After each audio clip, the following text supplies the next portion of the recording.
This video will demonstrate how to properly assemble your Star Trac NXT cycle. Tools needed for this procedure will be a ratchet handle with a 4mm and a 5mm Allen socket, a 13mm, 15mm, and 21mm wrench, and an adjustable torque wrench. Make sure all parts are accounted for before beginning this process. Set the legs next to the bike and with the help of another person, move the bike onto the legs carefully. Now install the bolts that hold the front and rear legs on. Hardware needed to install each leg is in the assembly parts package. 2 M10 by 55mm bolts, 2 M10 by 65mm bolts, 4 nuts, and 8 washers. The longer bolts go through the thicker portion of the leg. The shorter bolts will go through the thinner portion. Make sure that the wheels go on the front of the bike with the wheels facing forward. When installing the rear leg of the bike, position the legs so that the thicker end faces toward the front of the bike. Once you have all 8 bolts started in the legs, using your adjustable torque wrench, tighten all the hardware securely to 85 inch-pounds. Install the saddle and slider assembly onto the seat post by sliding the saddle on from the front of the post and sliding back. You will have to pull down the pin to move it into place, then release it when the number is between 0 and 9 on the seat. Now install the seat post into the cycle and install the seat post pop pin. Using a 21mm wrench or the supplied wrench, tighten the pop pin securely. If using the supplied wrench to tighten the pop pin, wrap something around the tool to make sure the pin is seated tightly.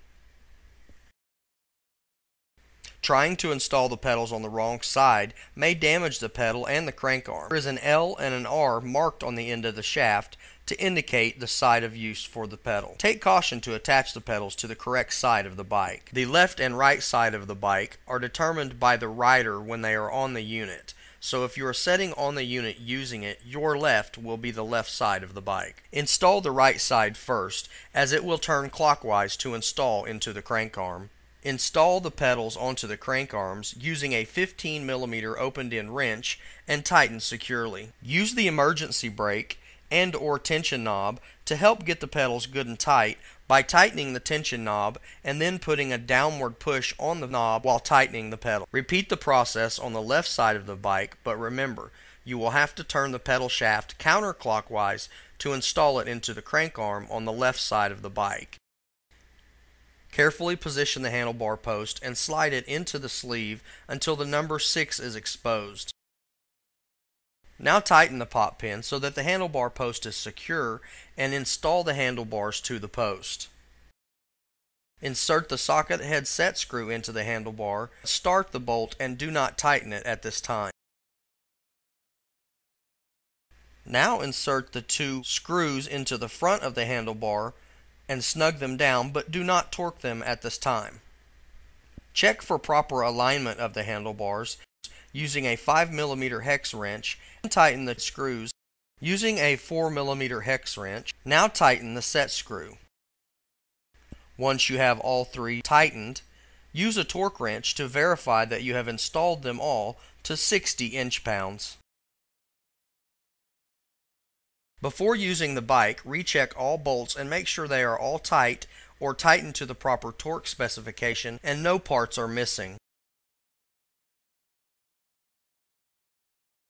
Test the seat slide for movement from front to rear and check it by setting it at different settings.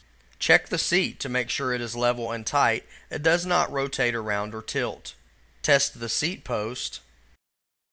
Test the handlebar to make sure they move freely and you are able to lock in at different positions. The flywheel will continue to spin after you pedal, and the crank arms and pedals will rotate with the flywheel. Now pedal the bike at a moderate speed and push down on the emergency brake to check the emergency brake operation. Brake tension is adjustable using the red resistance knob in the front of the bike. Pedal the bike at a moderate pace and test for proper and smooth resistance changes while varying the amount of turns on the resistance knob. When the testing is complete, check the adjustment of the leveling feet to make sure that the bike is setting level.